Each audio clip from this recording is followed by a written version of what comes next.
Madame la ministre, chers amis, mesdames et messieurs, nous sommes réunis aujourd'hui le 27 janvier 2017 pour nous souvenir qu'il y a 72 ans, le camp d'extermination d'Auschwitz était libéré par l'armée soviétique.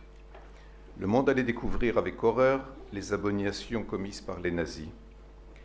Depuis 2002, à l'initiative du Conseil de l'Europe, puis à partir de 2005 à l'initiative des Nations Unies, le 27 janvier est devenu la journée internationale dédiée à la mémoire des victimes de l'Holocauste. Et chaque année, à cette date, le ministère de l'Éducation nationale organise des commémorations et met en œuvre des projets relatifs à la mémoire des génocides et à la prévention des crimes contre l'humanité. L'association Convoi 77, que nous avons fondée autour des survivants du dernier grand convoi ayant quitté Drancy pour Auschwitz le 31 juillet 1944, souhaite apporter sa contribution à la poursuite de la transmission de la mémoire de la Shoah en mettant en œuvre des démarches pédagogiques innovantes. Nous pensons qu'il convient de faire évoluer l'enseignement de la Shoah afin de l'adapter aux réalités tant sociologiques que technologiques du XXIe siècle. Ainsi, nous avons conçu le projet européen Convoi 77, projet expérimental qui, s'il est accueilli favorablement, pourra être reproduit et étendu. En quoi consiste le projet européen Convoi 77 ? Les 1321 déportés de ce convoi, dont plus de 300 enfants, étaient nés dans 35 pays différents. Grâce au travail réalisé par Serge Klarsfeld, nous possédons la liste complète de tous les déportés du convoi, leur date et lieu de naissance, ainsi que leurs dernières adresses avant leur arrestation et leur déportation. Pour environ 400 d'entre eux, nous disposons d'informations supplémentaires, parfois des photos, mais pour plus de 900 d'entre eux, rien de plus. Nous sommes donc fixés comme objectif de rechercher tous les documents, toutes les informations et témoignages existant sur ces personnes disparues, afin de reconstituer leurs histoires, l'histoire de leur vie et de rédiger leur biographie.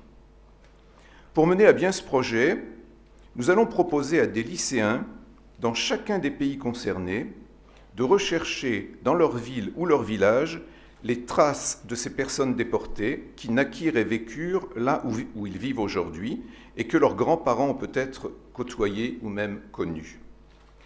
Par groupe ou individuellement, ces jeunes, encadrés par leurs enseignants, réaliseront une enquête qui débutera vraisemblablement à la mairie ou au siège des archives locales et qui les conduira dans les lieux où ces hommes, ces femmes et ces enfants sont nés, ont grandi, vécu, étudié, travaillé.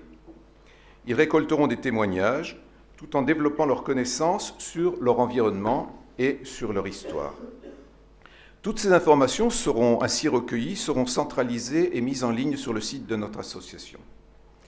Grâce à cette démarche, nous espérons que des milliers de jeunes Européens seront en mesure de mieux comprendre la Seconde Guerre mondiale et la Shoah en enquêtant d'une manière active sur des faits concernant leur proche environnement et en ayant la satisfaction de participer à un projet international de mémoire.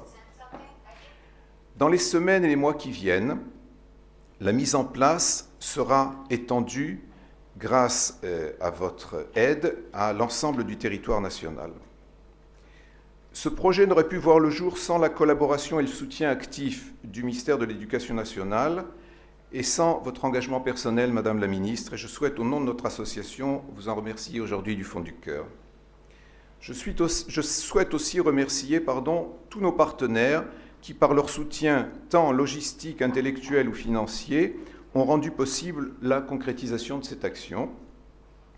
L'Union européenne, le ministère de la Défense, le secrétariat d'État aux anciens combattants et victimes de guerre, le ministère des Affaires étrangères, l'Assemblée nationale, la DILCRA, la Fondation pour la mémoire de la Shoah, la mairie de Paris, la SNCF, l'AEFE, le Mémorial de la Shoah, Sciences Po, les Archives nationales et de nombreuses associations comme les Fils et Filles des déportés juifs de France, le Projet Aladdin, l'OSE, le CERCIL et le comité d'ASF d'Allemagne.